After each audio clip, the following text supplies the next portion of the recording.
Interlegno Serramenti, produttori ed installatori di infissi. Chiamaci per sostituire le tue vecchie finestre. Non aspettare, il risparmio sarà immediato.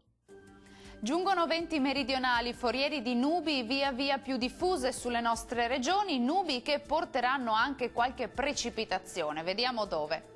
Sul Veneto diffusa nuvolosità su tutta la regione, ma con scarse precipitazioni, se non deboli fiocchi sulle Alpi più settentrionali, ma sopra i 1200-1300 metri. Diamo uno sguardo alle temperature, le massime saranno previste intorno ai 9-13 gradi, valori notturni in aumento attesi tra 4 e 8 gradi circa. Che tempo farà invece sul territorio del Friuli Venezia Giulia? Avremo anche qui nubi via via più diffuse su tutta la regione, ma con scarsi fenomeni associati o deboli piovaschi sul Goriziano e sul Triestino e anche fiocchi sulle Alpi a 1200 metri. Temperature massime sui 10-14 gradi, minime tra 6 e 8 gradi circa.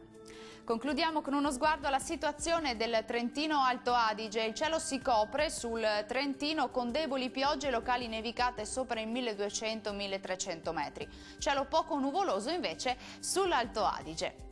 Temperature massime sui 9-10 gradi, minime tra 1 o 2 gradi. Il mare sarà generalmente poco mosso, i venti saranno deboli e orientali sulle zone costiere, moderati al largo.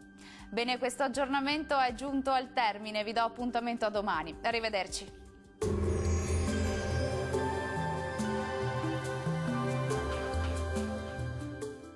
Interlegno Serramenti, produttori ed installatori di infissi. Chiamaci per sostituire le tue vecchie finestre. Non aspettare, il risparmio sarà immediato.